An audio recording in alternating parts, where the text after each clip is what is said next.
Olá, nessa série de vídeos sobre neurose, nós vamos trabalhar a definição da neurose, não vamos entrar em tantos detalhes como nós poderíamos nesse primeiro momento, já que parte desse desenvolvimento dessas noções são muito ampliadas num próximo vídeo, numa aula futura que nós vamos tratar sobre a causa dos comportamentos neuróticos ou dos comportamentos anormais. Claro que esse conteúdo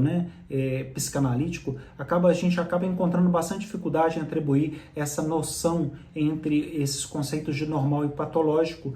já que de fato esses procedem de tipos de teorização profundamente distintos, né? Importante destacar isso. Então, isso tem muito a ver, segundo o domínio da experiência, que eles são referidos e que os torna dependentes da primeira ou da segunda tópica freudiana, segundo se determinem aí, quer seja no terreno das neuroses ou mesmo das psicoses. Bom, esse termo neurose foi proposto em 1769 pelo médico escocês William Cullen, e ele acabou sendo um termo utilizado para definir as doenças nervosas, ou seja, aquelas doenças que afetam os nervos, que acarretavam, então, consequentemente, distúrbios de personalidade. Esse termo acabou sendo popularizado na França por Philippe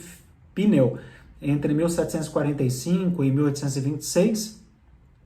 e acabou sendo retomado por Freud, a partir de 1893, e aí é nesse momento que o termo acaba sendo empregado para designar, de fato, uma doença nervosa cujos sintomas simbolizam um conflito psíquico que está recalcado e que pode ser que grande parte desse conflito psíquico seja de origem infantil. Então, só um meio de chegar a conclusões úteis sobre a pulsão sexual nas psiconeuroses, E aí, por falar em psiconeurose, nós podemos compreender como a histeria, a própria neurose obsessiva, a chamada neurastenia e certamente também a demência precoce e mesmo a paranoia, e submetê-las também, de alguma forma, às investigações psicanalíticas. Com já o desenvolvimento da psicanálise, esse conceito evoluiu até finalmente ele encontrar lugar no interior de uma estrutura tripartite, ao lado da própria psicose e mesmo também ao lado da perversão.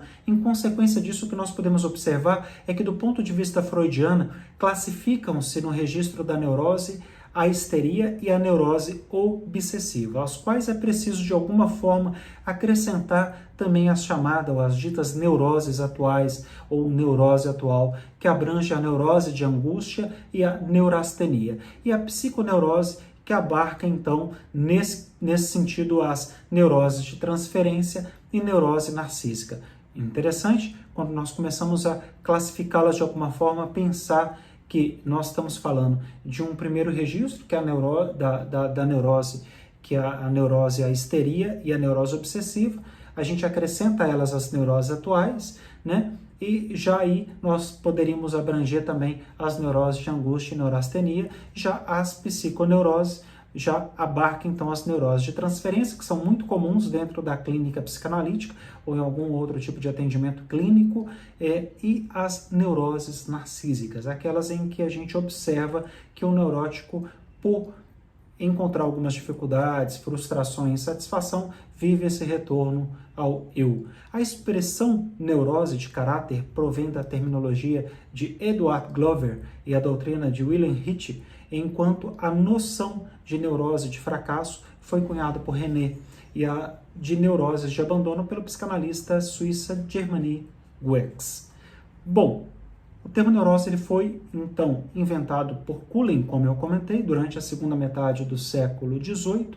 e ele acaba testando essa renovação do olhar clínico que puseram em voga a abertura de cadáveres, que aconteceu naquela época, e, portanto, uma observação direta e também pós-morte, dos órgãos que tinham sofrido algumas diversas patologias. Daí a ideia de criar uma palavra genérica também para poder designar aí esse conjunto dos problemas da sensibilidade e da motricidade que não apresentavam febre nem relação com qualquer um dos órgãos estudados ou mesmo avaliados. Assim nasceu, de alguma forma, a definição moderna que nós conhecemos hoje da neurose, que nos permitiu construir, ao longo de todos esses últimos anos, uma nosografia pela negativa, incluindo em seu campo o domínio das doenças para as quais a nova medicina anatomopatológica não encontrava nenhuma explicação orgânica.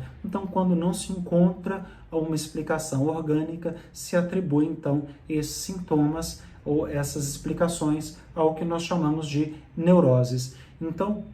tanto Pinel, ele acaba retomando esse termo, e um século depois o Charcot também, ele acaba popularizando também esse termo, fazendo da histeria uma doença funcional e, portanto,